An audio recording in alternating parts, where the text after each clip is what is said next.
today.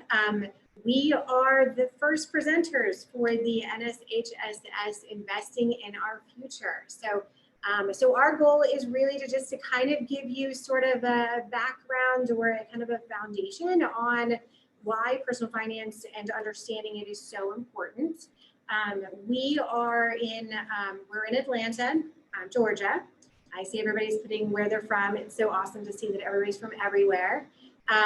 We are with an organization called Wealthy Habits. Our organization focuses on financial literacy programs for ages 11 to 19. So we do focus on trying really hard to make everything fun and engaging and very easy to understand. We do love questions, and so we really hope that you guys will use the Q&A or the chat function in order to write any questions down as they come up. And then at the end, we'll do 15 minutes of a Q&A and answering your questions. My name is Tracy Tanner. I am the executive director of the organization, but I've been teaching these for years.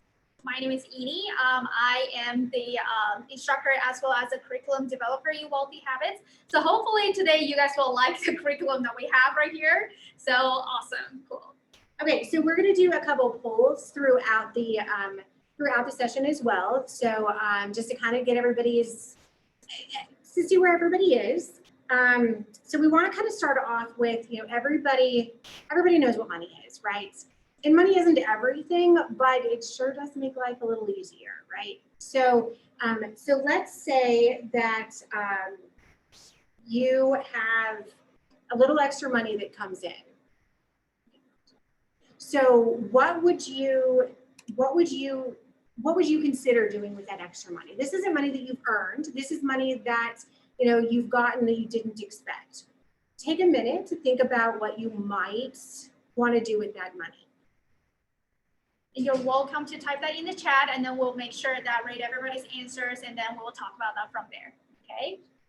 So if you got some money, and then what you're gonna do with that, especially those are extra money that you don't really, need it at the moment. That's very good. Awesome. Do something charitable. Awesome. That's a very good answer. Cool. Very good. Very good. Roth IRA. Very good. Use it for impulse shopping. Maybe not quite so good. Okay. So our first poll question is, do you currently use a budget? So everybody, do you take a second to go ahead and make your selection?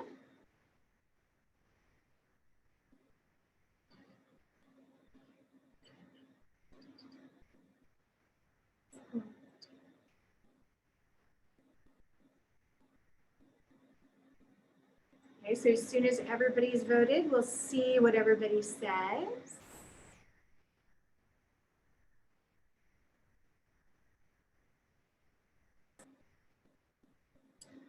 Cool. But lots of attempting, lots of no's, and a few yes. Very good. So, what is the budget? Why should we budget? Why this question is important to us? When we are talking about how to manage our finance, we obviously want to be smart about money. So when we need money in the future, we can easily have it, right? So we wanted to be smart about money. So the first thing we need to consider is budgeting. But what is budgeting? Why should we budget? So for people who are actually attempting a no, I do have this question for you guys. Like, why do you not do budget? And then what do you think, should you do budget in the future? Okay, so we have some good answers right here. If you really miss something else at the moment, you would put money towards that. So yes, and budgeting helps to keep on track of your expenses. So a lot of times we have good intentions of budgeting and we don't actually, there was a lot of those attempting. It's tough, right? Like the idea of a budget is you have a limited amount that you can spend. And so basically you're telling yourself, I can't have this, I can't have that, and I can't have this. However, the thing is that, if you look at it more as a plan than a budget, it allows you to maybe say, do I really need this or do I really need that? and making sure that you prioritize those things that you need to spend it on. Right. So when we talk about budget, it all comes to our needs and our wants. So needs are the basic things that we need to survive, right? We need food, we need water, we need shelters. We probably need some phone right now. I would consider phone probably as a need as well. But wants are something that we don't really need to live on, but it's really nice to have, right? So when it comes to budget, we always wanted to prioritize our needs over wants. Why is that important? Because if you go with wants first, what happened? You don't have money, to pay for your needs, right? So that is the thing that why we wanted to budget. And also, budgeting really help us to realize our financial status. Like for example, if this month I am spending a little bit more money, well, I purchased something that I really want, and then now my bank balance says, okay, I don't really have enough for covering my rent next month. So that is a bad position that I have, right? So budgeting helping us to realize where we are and then how to, manage our finance for the future. So that is why we really budgeting is really, really important for us to realize. Okay. And the thing is that, I see a lot of spending a lot on bubble tea and having a shopping addiction. Yes. So, we all like to have stuff, right? But at the same time, it's more, a lot of times when we buy things, it makes us happy.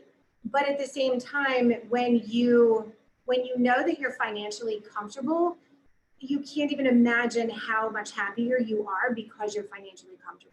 So while, yes, going to the mall and buying the cute new pair of shoes that you're going to wear one time might seem like great at the moment, but when you actually start putting that away into an emergency fund or into an investment account and you watch that grow, that is so much better than that new pair of shoes.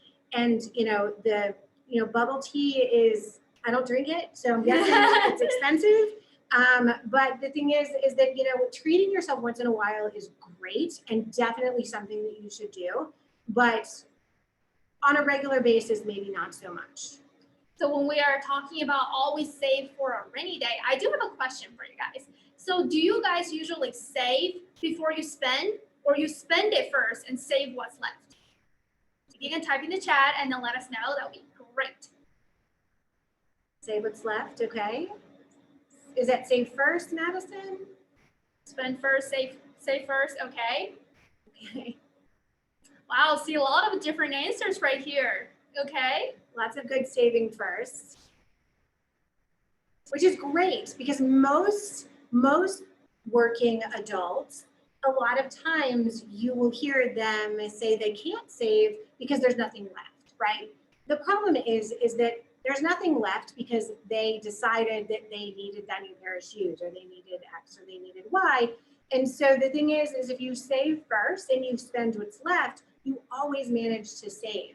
And you might have to give up that, that bubble tea or that, one shopping trip. But in the long run, you'll be much, much happier if you save first. So even if you get $10, right? Put $1 away. It may be not really worth going to the bank for that dollar, but at least put it someplace where once you accumulate more, you can go ahead and, put it into the bank so that you have it for later. I saw a lot of good answers right here coming through, and then I really appreciate all those answers. Yes, definitely, I agree with Tracy. What Tracy just said. Then save first. Definitely, it's a little bit easier than you spend first and save what's left. Because for a lot of people, we have the desire to purchase. We have the desire to buy things. But we usually use this term "pay yourself first" when it comes to budget, which means before the money even hits our bank account, we have those money put aside, even it's in your emergency fund, or even it's in your retirement account, or save for college, even save for your car. So we wanted to put this money before it even hits our bank account. So you don't really have the chance to spend it. So that's gonna make life much easier. But what happens if you say, hey, I wanted to spend it first and then save what's left? So a lot of times, well, myself is definitely an example. A lot of times I have the intention to save, but at the same time, because I spend too much, sometimes it's out of my budget for this month. So I don't really have the chance to save at the end. So if you have a source of income, I would definitely suggest you to save first and then spend what's left.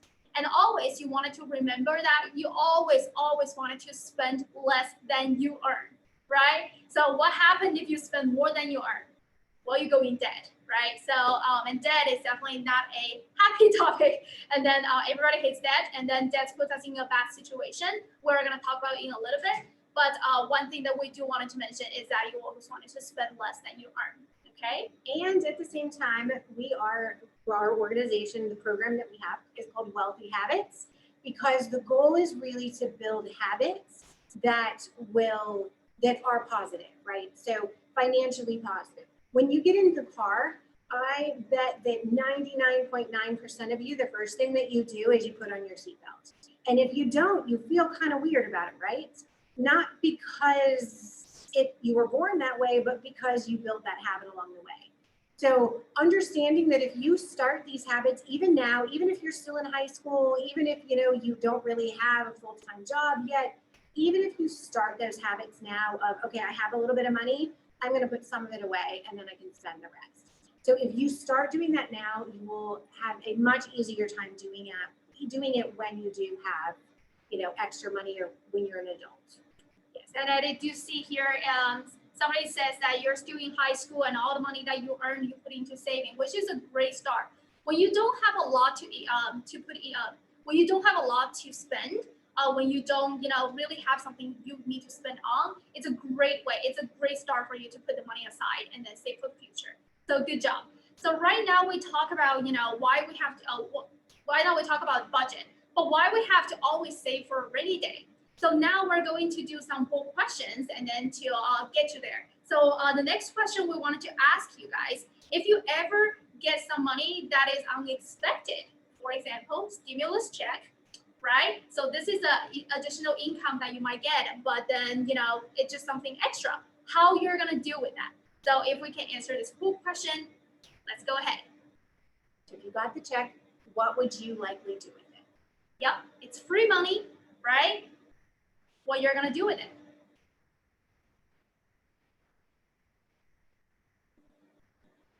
Go ahead and answer it on the poll.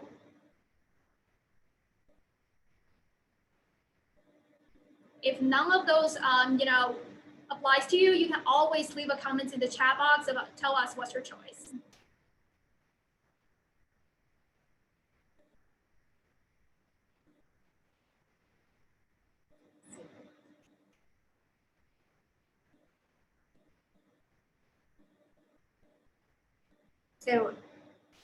So if the option is in the poll, please go ahead and click that option, okay?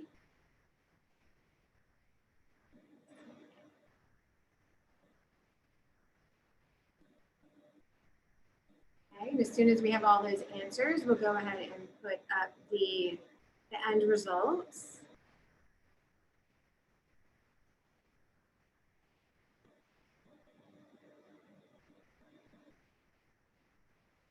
Okay, and our results are, wow. Okay, so Whoa. It looks like the majority of you would save for your future, so college, cars, house, etc. Okay, those are great things to save for. So are you putting that into a savings account, I'm guessing, or are you guys putting it into a 529 for your college?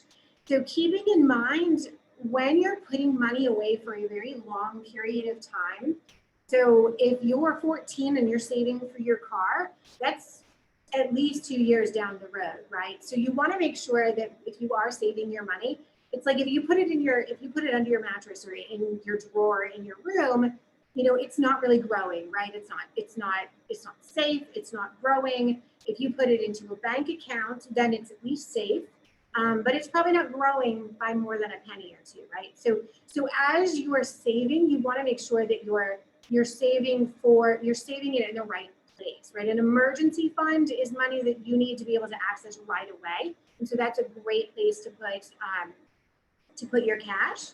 But when you're saving long term, you want to put it into an account like a CD or a 529 plan that helps that money grow, so that when you do go off to college or you do go to buy a house, you have more than what you originally put in there.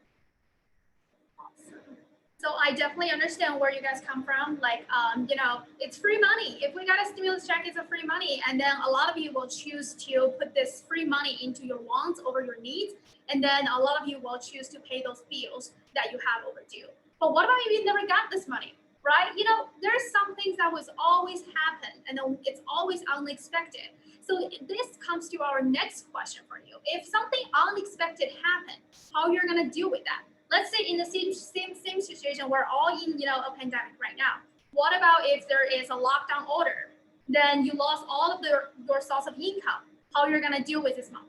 So let's do a next whole question that to figure out. Yes, thank you. So let's see. If you guys can choose, unfortunately, a 1 month lockdown order has been issued.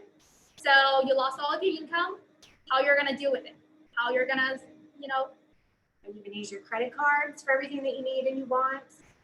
Are you going to take money out of that emergency savings first? What if what if you don't have any emergency savings, right? Are you going to call your friends or your parents for help? Are you going to just not pay your bills? There are a lot of people that just say, oh, I don't have it, I'm not going to pay for it. Are you going to try to lower your living expenses? Maybe, you're used to going to Starbucks every single day. Obviously, you can do without that, right? So are you going to make that your biggest move? Or are you going to try to get another job to help pay for those extra expenses? And then other, obviously.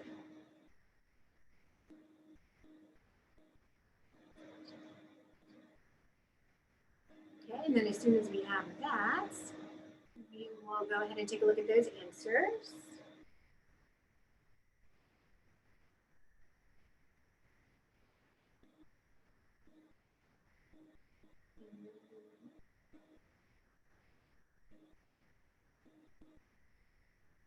And those answers are, okay, so great, lowering your living expenses. Okay, 5% of you said put off paying your bills.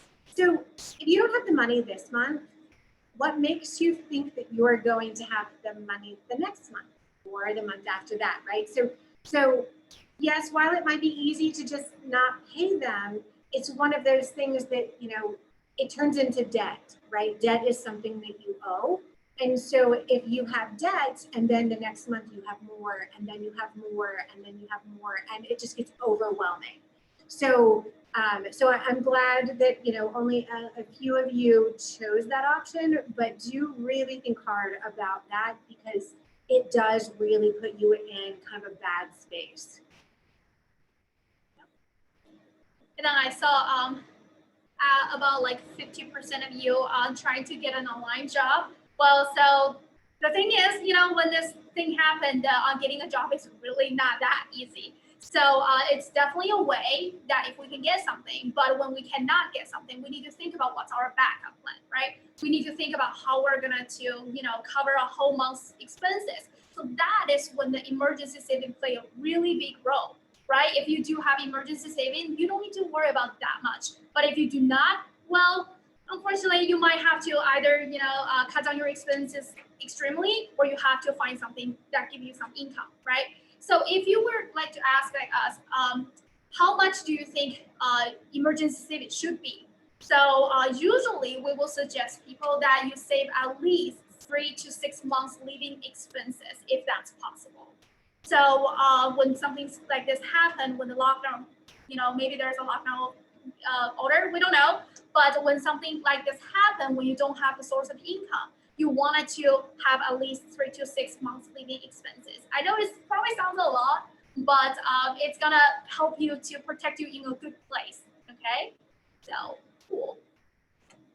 So let's go ahead and then awesome. All right, so we see earlier we saw that 3% of people choose using the credit card to cover your expenses. Okay, so here we wanted to let you guys know that credit card is never a source of income. So it's not the things that it comes from your pocket and then you need to pay things with your credit card. A credit card, you need to be really, really responsible for it, and then so it will do your good. But when you are not be super responsible for it, bad things might happen. So in the next session, we are going to talk about what can happen when the credit card is not paying off. Okay, so now let's go to the next session. Okay, So I'm going to follow up on the credit card comment that she made with credit cards not being a source of extra income. A lot of people go down that road, and that's just, it's one of those things where if you don't have the money today, what makes you think that you're going to have the money tomorrow, right? So you definitely want to make sure that you are planning and preparing, and that's where budgeting kind of comes in as well, right? There's a comment in the chat that says, if you're budgeting efficiently, then when you get that extra money, it should be easy, right? So because you don't have to worry about paying overdue bills, and you don't have to worry about using your credit cards, that sort of thing. So you definitely want to make sure that from the get-go, and you don't wait until something bad happens to start planning for your financial future, or even for your, whether it be financial future is next month or next year or 10 years from now. It's always a really, really good idea to make sure that you're always planning for what are you going to do if. cool. So, okay, so the next session we're going to talk a little bit about debt. So I know a lot of you guys probably do not have a credit card right now because you're still in high school, you're probably early in your college, but it's okay. But when it comes to, when you have a choice, when you can choose to use cash, debit card, or credit card, which one would you prefer to use? So we're gonna send out a poll question, and then if you guys can choose that on the poll, that would be perfect. You're going to use a debit card, a credit card, or cash. Debit card, just so everybody knows, that is, it just looks just like a credit card, but that's money that you take out of your own checking account. So you're not borrowing the money, you're taking money that you already have. A credit card is when you're actually borrowing money from a bank. And everybody knows what cash is. So when you're borrowing money from a bank, though, keep in mind that that money is not always free. When you borrow money or you take money out of your checking account, you don't have to pay, right? Because it's already your money. When you're using a credit card, you have to pay extra. Yeah, credit card is basically a loan, right? And then where you're basically borrowing money from the company or financial institution, and then you say, hey, I wanted to use your money first, and then later I'll pay you back. But we all know that those companies are not going to give your money for free, right? Then how are they going to make money? So when we're borrowing money, there is something we call interest. And then, okay, so let's see. Okay, good. A lot of you opted for debit card. Very good. Cash. So, but I don't want you to have the wrong sense of whether to use a credit card or using a credit card is bad. Because you can actually use a credit card to your advantage, right? So a lot of times people either they're no credit cards or they're okay with credit cards. It depends on the user on whether the credit card is a positive thing or a negative. And we got a great question right here. If you already have the money to pay off the credit card, why use the credit card in the first place? That was actually a very good question. So like we said, we all often hear people say credit cards are really great because it helps us to build our credit score. So in the future, we can use this credit score to get a loan, get a mortgage loan, car loan, something like that. And then sometimes you heard people say credit cards are pretty scary because you can rack up your debt and then be in a really bad position. So when it comes to credit card, if you're responsible enough for your credit card, it's actually doing you really well. So when you have the money to pay off the things, you use a credit card, it's actually help you to building up your credit score. So when you have a higher credit score, then when you're getting a loan for something big, like a car, like a house, you might end up paying less interest. So that was a very good question. So, and also at the same time, if you use a credit card, there's lots of positives, but those positives are only positives if you pay it off. Right. So as soon as that bill comes in, you pay it off as soon as that bill comes in, you don't have to pay interest. As long as you keep a zero balance at the end of each statement, there's no interest. So if you do have the cash and you use your credit card, maybe you get extra protection against that item that you purchased. Maybe you get extra reward points on that purchase, right? Definitely. So, and depending on the credit card, you can rack up some pretty good points. But the moment you pay interest, all those points that you think you gained, down the tubes, right? So you definitely only want to use the card if you actually have the money in your bank account to pay it off as soon as it comes in. Right. There's a comment, bigger purchases just in case there's an issue. Yes, most definitely. So it is much easier if your credit card number is stolen. It is so much better than if your debit card number gets stolen, right? Yeah. You can still get the money back, but when your debit card is stolen and somebody pulls money out of your bank account, you might be expecting to pay rent or expecting to pay your car payment, and that might not go through because somebody took money out of your bank account. So it can mess a whole bunch of things up. Whereas when it's a credit card, you just call up the bank, and even if it does stay on your credit card for 24 to 48 hours, it's not your money and you're not relying on it to pay for your rent or your car or food, right?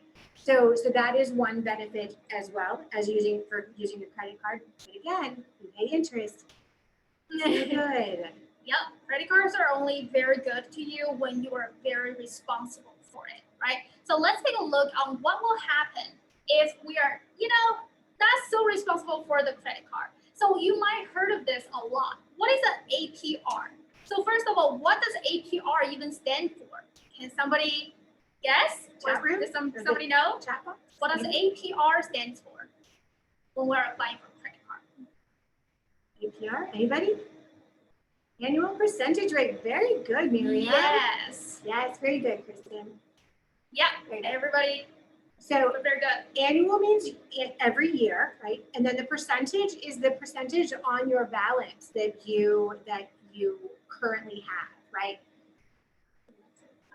Oh, okay. So generally, though, you might hear a credit card has a 24% interest, right?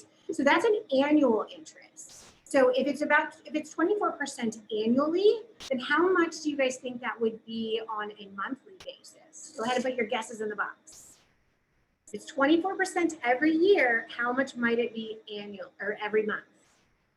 2%, yes, very good. So every month you're going to pay 2% on your balance, right? Not 24% every month. 24% would be a lot. 2% is still, it's a fairly decent amount that you don't necessarily want to pay, because sometimes like that can add up.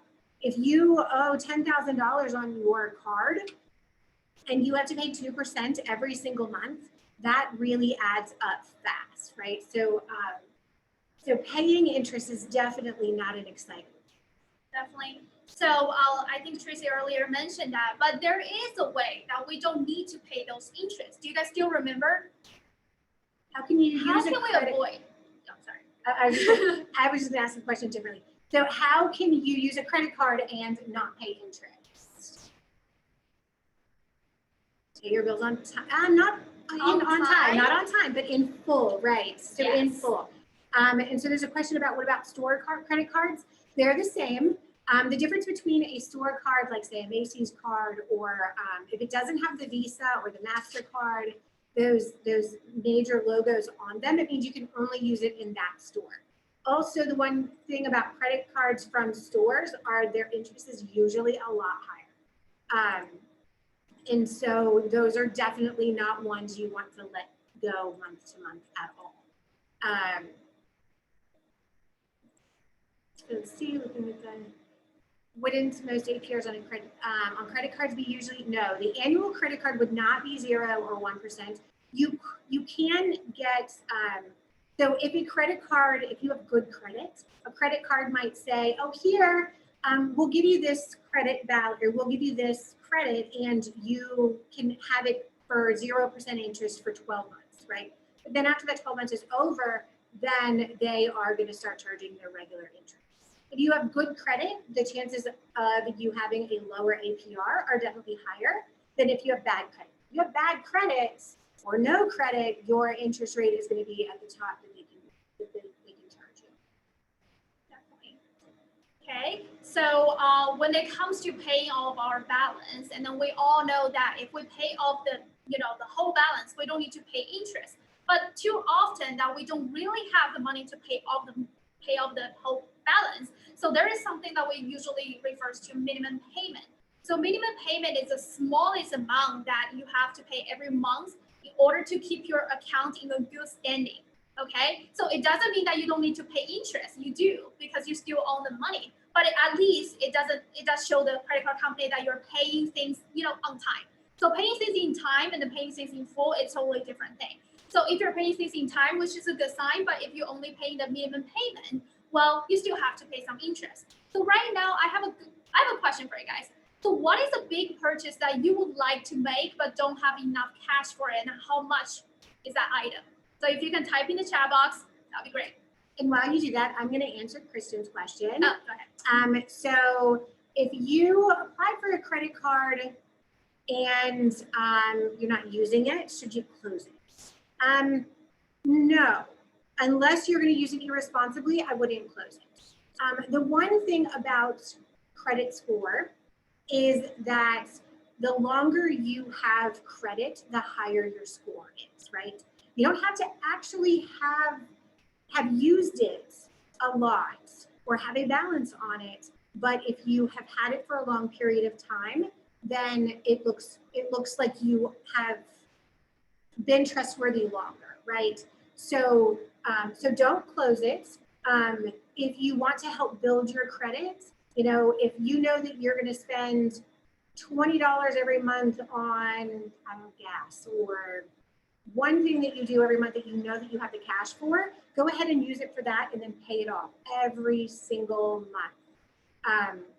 Don't use it when you don't have money. Even though Amy has you talking about all of the things that you wanted to buy. Yeah, sure. So you definitely want to, and you also want to find out why they won't let you do the balance transfer at a lower rate, because that is definitely helpful. But if you do that, make sure that you don't take that card and go charge it some more. Again, credit cards are not an extra source of income. Awesome. So I see a lot of answer right here. Everybody wanted to purchase a car, which is definitely okay. So in order to purchase a car, usually we refer to car loan. So we're going to put that aside for a minute. But I do see some people wanted to buy iPhone 12. Some people wanted to buy a laptop. Those are a very good example I'm going to use right now. So if you wanted to buy an iPhone 12, let's just say iPhone 12, and we all know it's like about $1,000 something, right? And then, but right now you don't really have the money to pay for it, but you really, really want it so badly. So instead, save for money and wait for buying later, you actually use a credit card to purchase it. So let's see, if you use your credit card to purchase it, and then, we're just students, right? We don't make income. So which means even though we use a credit card to purchase it, we cannot pay it back in full at this moment. So here's the thing. If we use a minimum payment, what will happen? Let's see. How much will we end up paying and how long it takes us to pay it off for that just iPhone 12? Let's take a look together. So right now I'm going to open a calculator, and this is a fun calculator. It's actually gonna tell you how long it's going to for you to pay off your debt if you only pay the minimum payment. So if everybody can see my screen right here, for example, if I put $2,000 for my credit balance right here, and then my credit card rate usually is about like 24%, I would say. Yeah, that sounds about like average. And the minimum payment, we only put down 4% for every month. And then let's see how long it's going to take us to pay off the debt. All right, so it's not surprising to me. It takes you 117 months to pay off your debt. That's almost 10 years. That's 10 years for just $2,000 if you only pay the minimum payment. And then the bad thing is the total payment, as you can tell here, you end up paying $3,774, which is almost double what you spent on that iPhone, or $2,000, I would say. Okay, so why is like that? How in the world why we have to like take this long to pay off just $2,000? Well, because interest, right? And then when you are paying, let's take a look at this view report. When you are paying towards your balance, and then you only make a minimum payment, but in fact, this payment, it's not only towards the principal, it's also towards the interest. So when you're paying $80, you're not just paying off $80 out of the $2,000 you spent. You're paying at least, okay, here is $40 for your interest.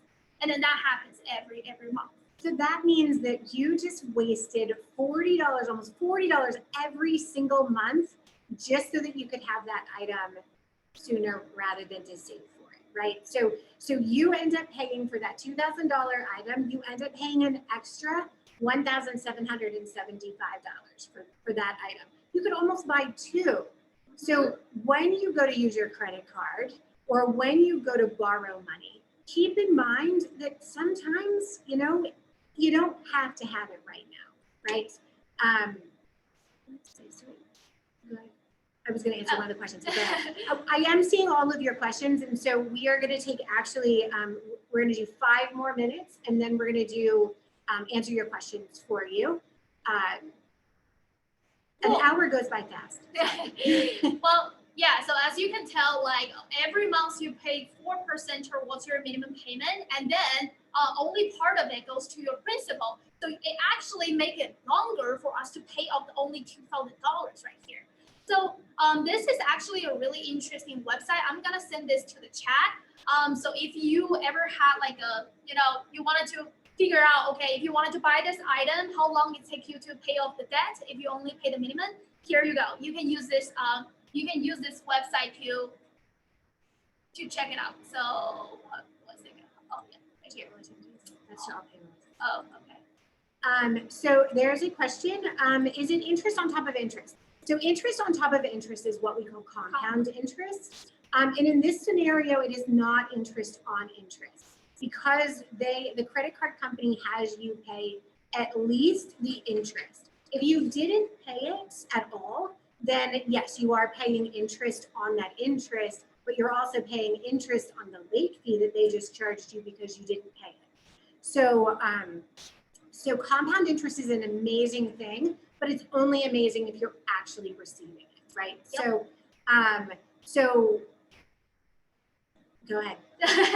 Well, so which is the next thing we're going to talk about, how to build your long-term wealth with the compound interest, okay? So, we'll make it faster. So how does the interest work in your favor? So right now we learn about, interest is such a thing, if we're not careful, we could have ended up in trouble right here. But there is some good things for us. If we use the interest correctly, we'll do our good. So let's now talk about how can the interest work in your favor. So first of all, I want you guys to think about what is the recent worst purchase you have made. Just think about it. Did you buy something recently that, maybe a shoes that didn't fit you? Maybe, or a game that you ended up not liking? Yeah. Or did you go out and spend way too much at dinner with friends? Sometimes that can add up to, $50 or $100. Cool. And I believe Christmas gifts that were stupid. Yeah. So I believe now you guys have some idea in your mind. There's something that you think you spend the money on, but doesn't really have the use. Now I want you guys to think in a bigger scale. So for a whole year, how much money did you spend on those things that you don't really use or need or doesn't really, do anything to you? Maybe buy a pair of shoes that didn't work. How much money in total you have spent per year? So now we're going to have this whole question for you. Everybody can answer. How much money you think you have, spent on things that you don't really need or want?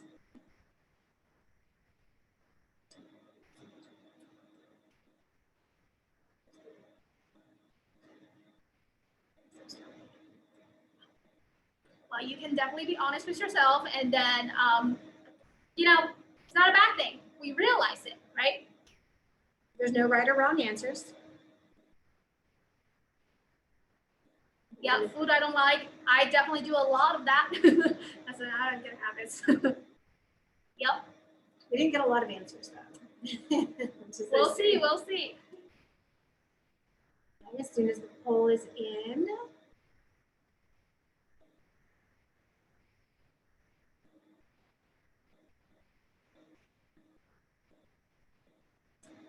Okay, good job, everybody. So we can see here, majority of you, almost half of you choose like 100 to 500. Definitely, that is very reasonable because you guys are still students. you don't really spend a lot of money. But wasting about 100 to 500 is still pretty big. And then some of you, well, there's a 5% of you choose above $2,000. Well, that thing we might need to, be careful on that, okay? So $2,000, if we say, okay, let's do something in the middle. If we say $1,000, that you spend on those things that you don't really need, like a lot of example, food you don't like, clothes that didn't fit. If we're saying, hey, this is $1,000, I don't really use for something else, but what about I just save it and then invest it? Let's see what will happen. So if you have $1,000 right here, I need to stop sharing so you guys can see my board. So also keep in mind that $1,200 a year is only $100 a month. Okay, so if you feel like you spend $100 a month in, maybe not so needed places, that amount is not that unrealistic.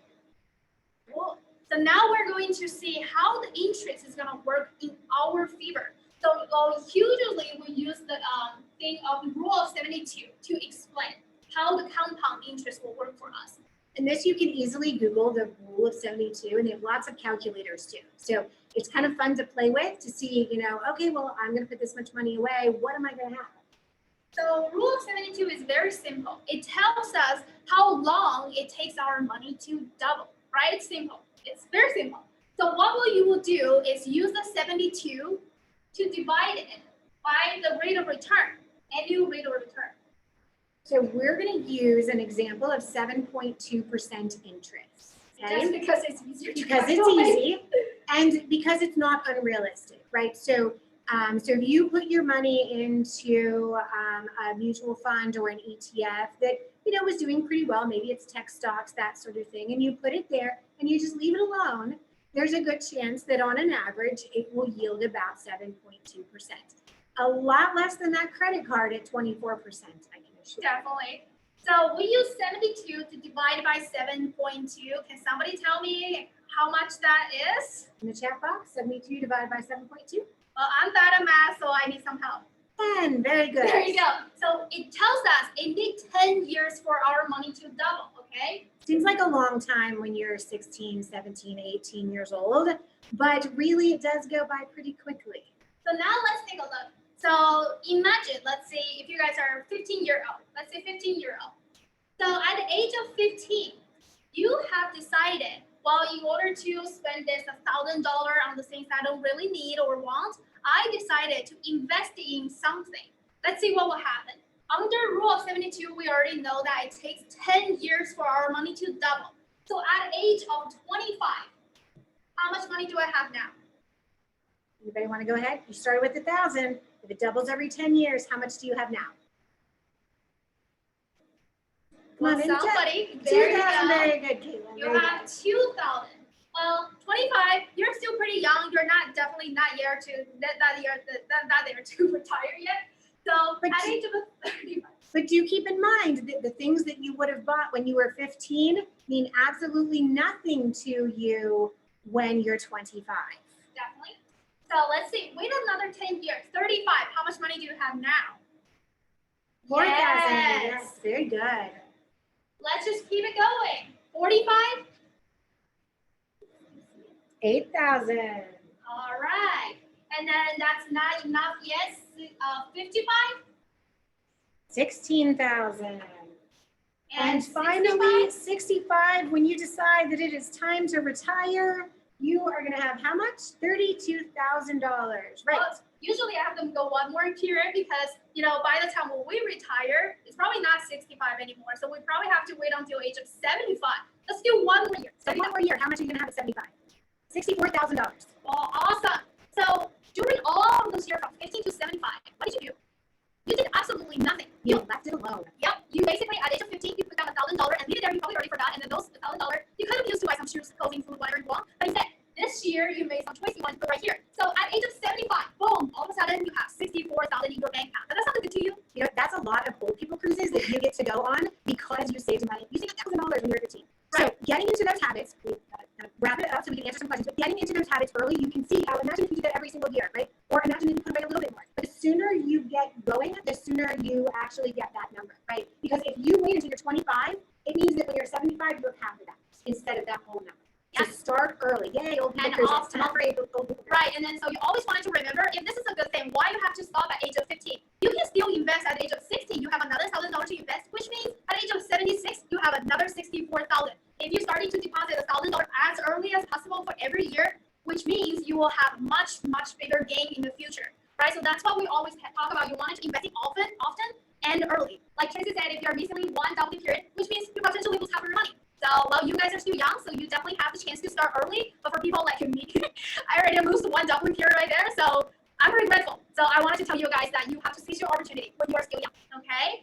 So awesome. So there's a question, where do you invest for to go like you showed? So remember we used 7.2% interest, you raised it, but we used 7.2% interest. So a lot of, and remember it's not a guarantee, right? Anytime you, thank you, anytime you put money into an investment, there's always risk, right? Definitely. We're kind of going by this is what the average is. There are lots of things when you start getting into investing, you follow the S&P 500, things like that. We do have a lot of programs where we talk more about investing. We hope that you guys will consider joining us. We have lots of them on credit cards. We have lots of them on getting a job. They're 2-hour sessions. We have them now. He is our wonderful teacher. Our website is, I'm just going to put it in the chat. It's www.wealthyhabits.org. And then we are going to stay long enough to answer all the questions that you guys have. Thank you so much. You guys were so great. I'm so glad that you guys were adding in your comments. It was so helpful, and so glad that we were helpful to you as well. So we're going to go to the Q&A, and hopefully Grace doesn't. Go ahead. Oh, before we go to the Q&A, just wanted to mention that here we do have a review game. You can definitely participate later. So this is a fun game that you can actually wrap up what you learned today.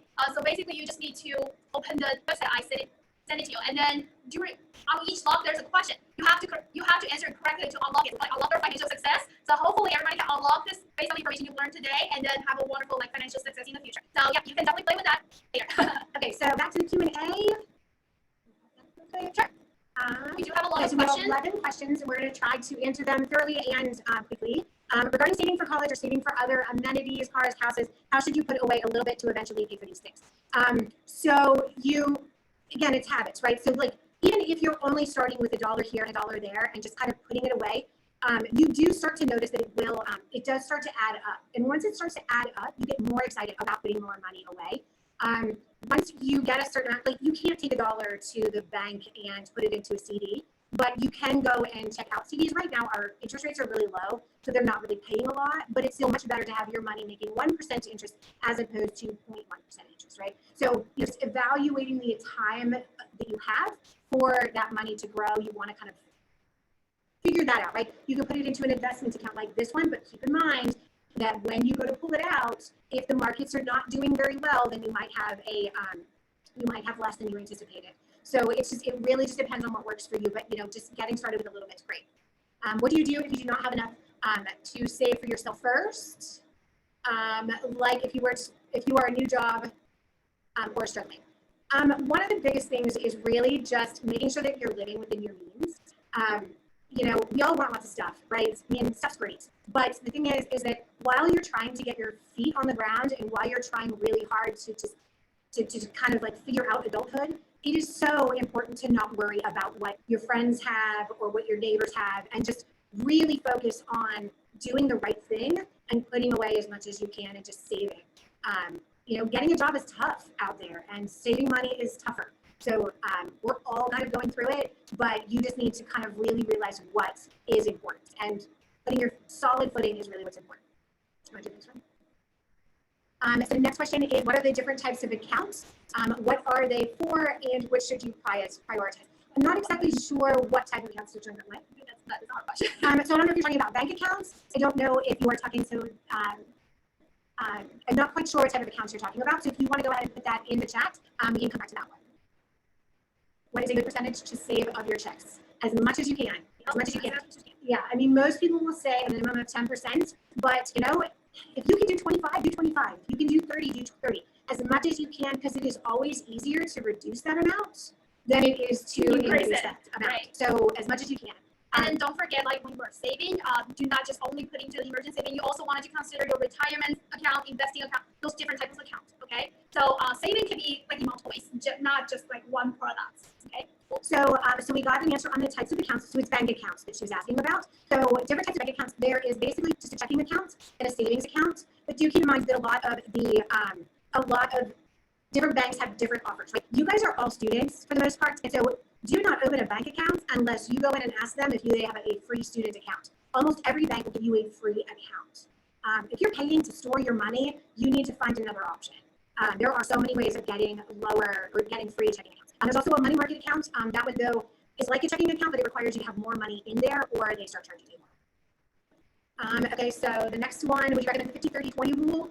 Again, it's one of those things where it really is just kind of up to you, right? So, so however much you feel is necessary to spend on, your living expenses versus your saving, that sort of thing. A checking account does not help you build credit. Credit cards do. A checking account, a bank, it helps you develop a relationship with the bank, but outside of that, it does not help with the credit. How do you pay a credit card bill? That was pretty simple. So usually when you have a credit card, you have this like payment due date.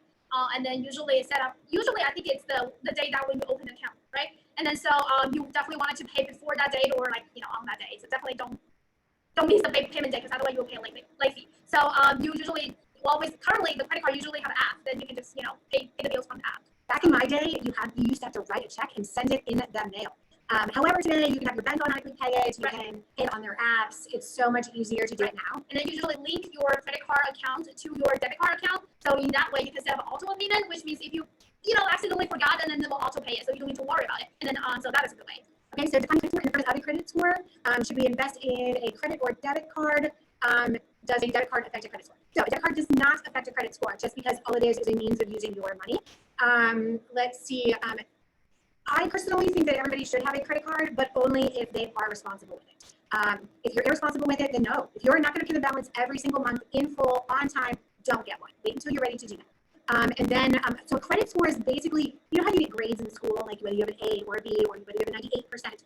That is kind of what a credit score is, right? So like your next year's teachers, they look at your past grades and they're like, oh, good student, or this student not so responsible. So that's kind of what a credit score is.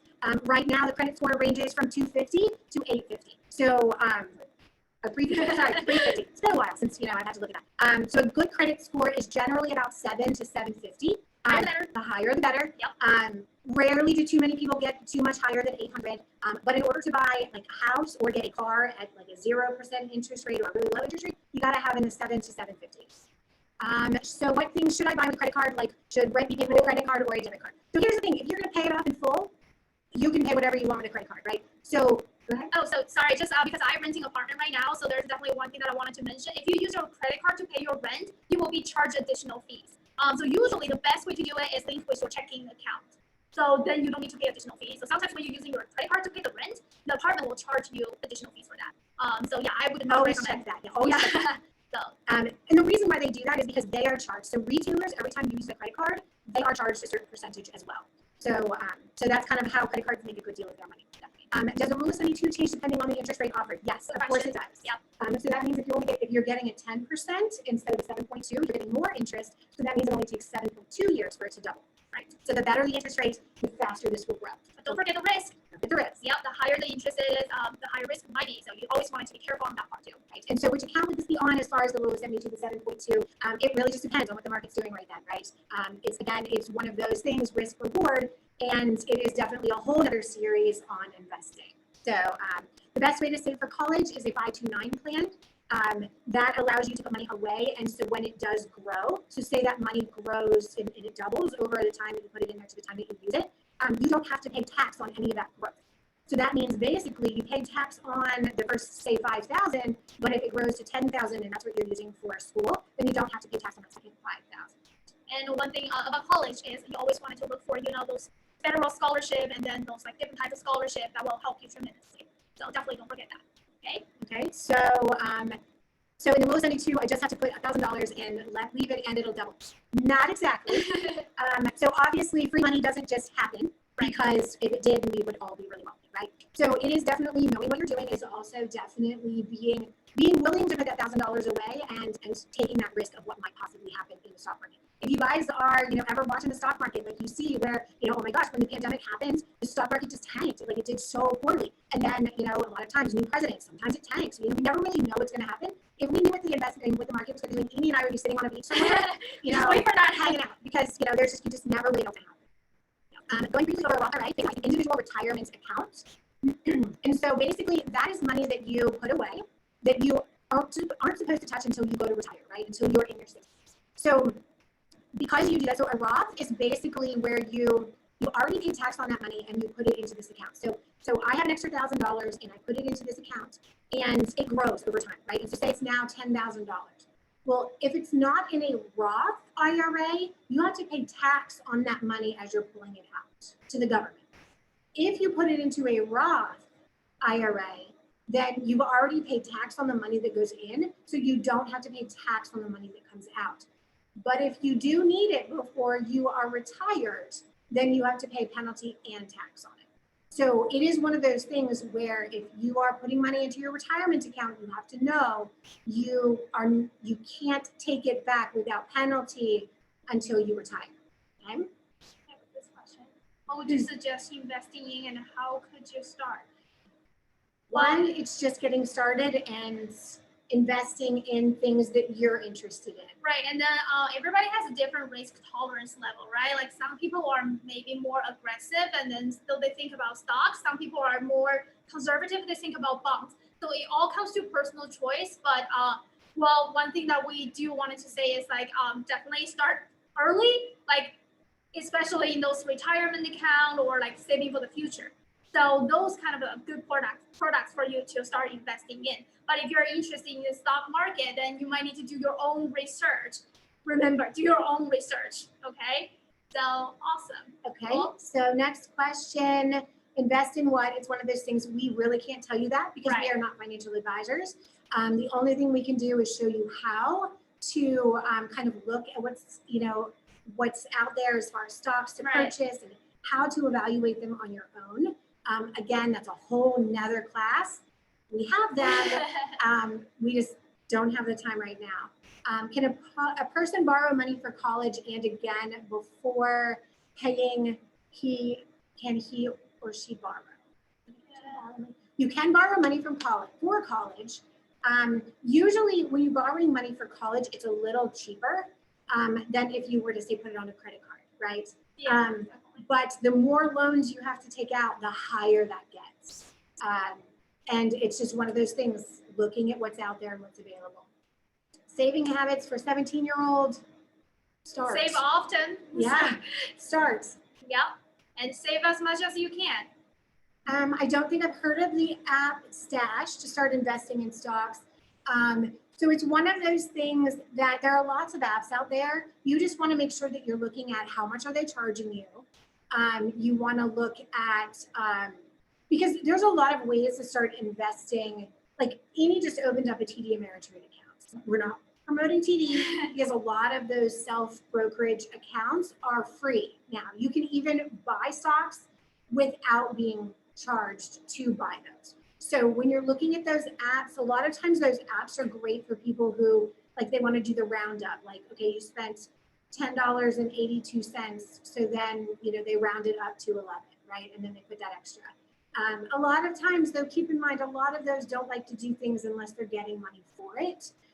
That's the whole purpose of a business, right? Is to make money. Yeah. So, when you're doing something like TD Ameritrade, or Schwab or Merrill Lynch, all of those so many things. Robinhood. There's so many. So just double check and see how much they charge. Try not to pay anything. If you could get something for free, get something for free, like a student checking account. Doesn't having savings or on student savings accounts disqualify students for financial aid in college?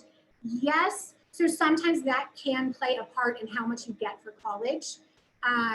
But it really just depends. I know you hate it when people say that. They do expect you and your family to pay a certain amount towards college. And that is something you definitely want to check with your financial aid office about. because I can't really, like, depending on your situation, depending on how many kids in your household are in college, like a whole lot goes into that decision. Is it okay if you don't use a credit card often? Well, definitely, I would say yes. It's definitely okay. As long as you don't have a balance right here, right? If you have a balance, you want to pay it off. But then if you can leave it right there, don't forget there's something called annual fee in your credit card. So when you have an annual fee, you need to pay it annually. But otherwise, you can leave your credit card there just fine. I think you don't need to absolutely use it. Sometimes we open the credit card just for like, for a certain use, and then after you've done that, you paid it off, and then you can just leave it there. So that's actually good. So Okay. cool. So difference between credit card and debit card, we did kind of talk about that. Like debit card is your money that you're pulling from your bank account, and a credit card is money that you're borrowing from a bank. Yeah. Is interest bad? Yes, if you're paying it, interest is bad. But if somebody's borrowing your money, interest is good. Right. If you're getting interest, interest is great. However, when you buy a car, when you buy a house, you're going to pay interest at some point. You just want to make sure that you're not paying more than you should be paying, right? 24% interest a year is ridiculous. On a house, if you've got good credit, you're looking at paying 3% a year, right? So that's really cheap. But houses are more expensive. Advice when someone who spends too much. It depends. Are you spending cash? Are you spending it on a credit card? You need to figure out how to limit yourself to the available cash that you have, right? Get into the habit of asking yourself, do I really need this? I hate shopping, which maybe that's why I find it hard for, to answer the question on spending too much. Like every time I look at something at the store, like I'll carry it around and I'm like, okay, I've got the money for this, but do I really want it? Then I've got to take it home and I've got to find a place for it. And then I've got to, so try to figure out how you can convince yourself to really ask the question of, do you really need it? What about the lottery? Well, the lottery is what we call like windfall money. You don't really want to count on it because it's not a, it's not a thing that a wealthy habits person will usually count on. Well, I'm not sure if this question is about like what about lottery? It's a good habit. It is a bad habit. Definitely a lot of times if you see who wins the lottery, most of those people have poor habits and they spend every dime they have on the lottery. We wouldn't suggest it. We suggest you be smart with your money and not pray and hope you win the lottery. And investing in stock is a good idea. Well, this totally depends on you, right? So like we said, people have different risk tolerance level. If you're an aggressive investor, you might want to consider stocks. So there is so many different types of investment that you can choose from. So definitely before you invest in anything, you wanted to do your research and take a look and then, just check everything before you make a decision. And make sure you have the extra money so that if you lose it all, you can still pay your rent and you can still eat. A 529 plan is an investment account that you put money for college into. So it's basically a savings account for your college where, again, if it grows, you don't have to pay tax on that growth. Beginner in learning money, what good advice? Take lots of classes. Lots of wealthy habits classes, actually. Yeah, as we mentioned today, there's 3 tips that we want you guys to remember. You always wanted to save for a rainy day. You always wanted to make sure that you're not end up in a debt situation, and then you always wanted to make sure that you're building long-term wealth. So there's a lot to talk about in those 3 tips, but those are general. And then definitely Tracy said take more classes that might be helpful. Yes. Is it cool if you don't use a credit card? Yes, it is cool if you don't use a credit card. Just do keep in mind that a credit card is a really easy way to build good credit. But it is not the only way to build credit. So if you don't want to use a credit card, fine, that's great. It's just one of those things that just, you are going to need to build credit at some point, because at some point you're going to want a house, a car, those sorts of things. And so you're going to need credit for that. How does banking money bank transfer internationally? So any bank transfers are electronic. It's not like they mail the money. It's a wire transfer. Yeah. Usually you have to pay a little fee on that transfer, especially internationally. Yeah. If you want to check out who takes care of all those wire transfers, the Federal Reserve Bank is in charge of all of those transfers. So I would Google that. Let's see. Do you think it'd be smart to get a student loan? I think that it is a good idea to get a student loan, even if you have the money to pay for it. So the thing is that some student loans are interest-free while you're in school. And so if you borrow that money, say you borrow $10,000, and then as soon as you graduate, you pay it off, your money has now had 4 years to grow. And you've also built credit now, and you haven't paid a dime of interest because you paid it off. So look at your whole thing, right? Like, again, there is no one answer for everybody. But student loan debt, a lot of times when you hear about it being bad, is when people graduate with a degree in basket weaving or arts and they have $100,000 in debt to pay. We have lots more questions. That was very awesome, you guys. Like the questions are keep coming. It's like everybody, thank you for being so so engaging. So yeah, okay, we'll try our best to answer the questions. Yes, we have 5 more minutes. We're going to answer questions. Okay, so should I use financial aid in order to save money for very hard college? So financial aid is money that's given to you because you or your family doesn't make enough to cover the expense of college. You definitely want to look at financial aid first because, well, it's free money, so take advantage of it. But you should also save money for college too because financial aid rarely covers all of it. I would take a look also at your state. Georgia has the Hope Scholarship, where if you get a certain GPA, it'll pay for a state school tuition. If you have veterans, like if your mom or dad is a veteran or in the military, a lot of times there are programs for that. Look, there are lots of ways to pay for college. There's lots of organizations that do great things for kids who are really kind of motivated and know what they're doing. So take a look at all those resources. Well, okay, so we have a question here about the low income and then doesn't really have any sources of allowance to starting to open a bank account to have a secure job. So having a bank account early is not a bad idea, no matter if you have money or not having money. So it's basically helping you to kind of starting to build smart, financial habits early on. And then you don't really need to have a lot of a transaction, but having a bank account definitely help you start in a good place, I would say. And remember, as a student, Yeah. you can probably open a bank account with $5 or $10. Right. And it helps. But remember, a bank account is like a credit card, right? If you use it properly, it can be beneficial. And if you use it poorly, it can cost you money. So Definitely. make sure that if you are going to open it, it's good. Talk to the person at the bank, really kind of talk about what your options are. Talk about how to do things the right way. They're there to help you. And they don't get a lot of people coming in anymore. So I'm sure they would love to have a conversation.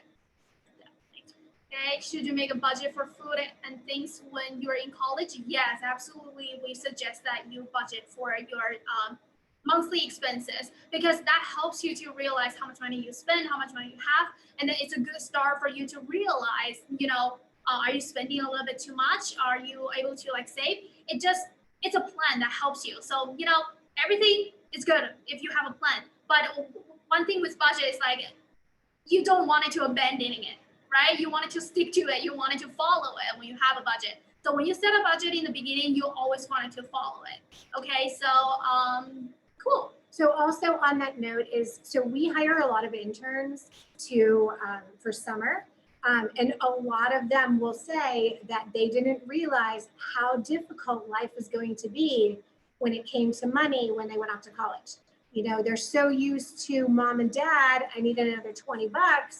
Well, when you're in college, you're on your own, right? Try to be an adult, grow up a little bit, right? So you need to figure out how to make that money that you have last instead of using it all in the first week and then going, whoops, I don't have any more, right? Trust me, you will be really surprised when you look at your bank account after the first semester of your, college. You will be realizing, wow, this is how much I spend. Okay, so definitely, it helps you to realize your financial status.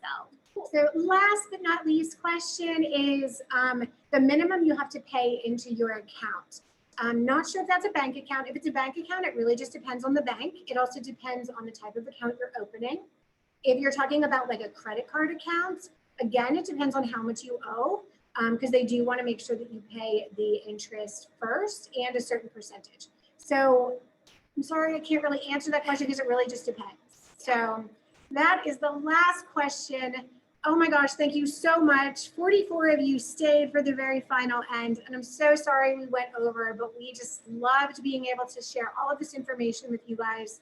Yeah, and you guys really have awesome questions right here. So yeah, we wanted to make sure that your question be answered. But if you do have additional questions, you're welcome to email us or send us a message. Do whatever you can, and then we're happy to help. Okay. And again, we have a class this weekend. What is the class called? We have building credits, and we have college scholarship. So we have a 2-hour class on building credit, and then another 2-hour class on getting into college and scholarships and where to find them. So take a look at our website. If you have any questions, we'd love to hear from you. Thank you so much, everybody. It's been a pleasure.